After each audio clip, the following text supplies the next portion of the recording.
Disa ikin për të ndërtuar një jetë më të mirë, e disa të tjerë kthehen për të ndërtuar diçka që ka më shumë shpirt. Pas dekadash pune në Zvicër, ku gjithçka matet me orë dhe ritme të shpejta, sot koha për të rrjedh ndryshe. Me ritmin e gjetheve që bien mes parcelave me lajthi dhe arra. Në fshatin e tij të lindjes ka gjetur paqen, atje ku dikur e ëndërronte arratisjen.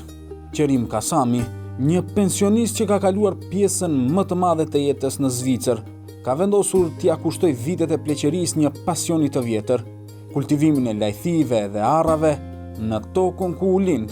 Unë ju afrova pensionit vitin 2017-18, duke biseduar shembull me familjarët se njeriu që ka dalë në perëndim një herë në gurbet, edhe në rëndë me net pa punë, pa aktivitet, ja fillova me lajthin dhe arën. E tash, unë personalisht kur ja fillova, mendova si hobi, diçka pak të vogla, më dukeshin ata si karthia të vogla dukeshin kur i mbollëm ato, mirë po nga i biznesi vogël, nga i hobi vogël, do një punë shumë e madhe. E tash vetëm në vitin e 7, ndryshe nga bashkëmoshatarët e tij, ai thotë se nuk mund ta çojë kohën kot nëpër kafene. Por një problem shumë madh e kam unë me ne të nditën në qajtore. Edhe më marrë me politikën që unë nuk kam asnjë përfitim. Vullneti për punën e bën atë që të mos lodhet kur nga ajo, edhe përkundër moshës, as si biznes, e as si hobi. Puna që po bën Kasami tani nuk ishte e lehtë.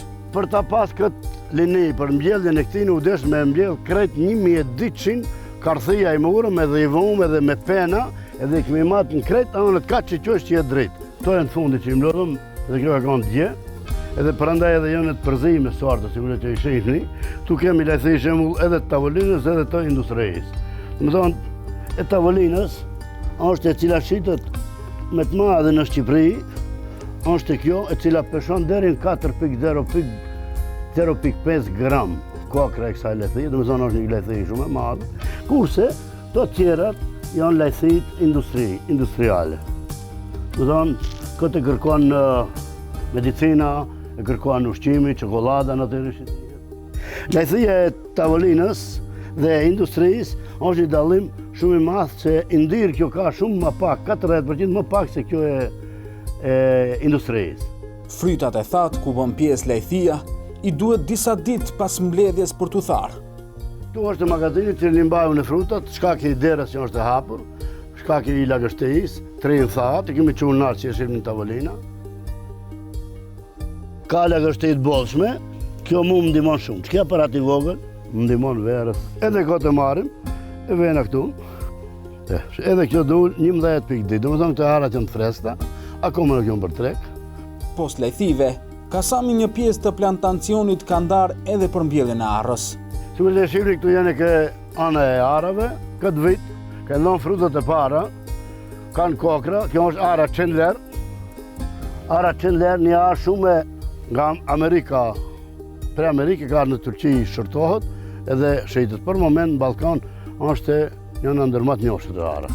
Ai thotë se toka e këtij vendi nuk ka gjë që nuk prodhon. Nevojitet vetëm vullneti. Unë kom djelë edhe pemë për Brazili, kam hurma kineze, ato janë bëhet dhe të shifni vetë, nuk ka gjënë që nuk bëhet. Unë çka gjënë që kom fut mrenda, në tokë, ajo ka bo frutë ka dhanë. Kom arrit bëstanin, shemull në mbedi ka një 23 dronjë bëstan, kom arrit 24 kg të arrit bëstanin. Për momentin ka bëstan akoma 4 kg që 5 kg në bëstan. Punë duhet prapë punosh, kjo është njëra ndër ato që njeriu në qetë si përfaqe. Ndoshta lodhët pak, po pa lodhje nuk ka kur gjo, nuk mund vije as pasuria, as edhe shëndeti vetë.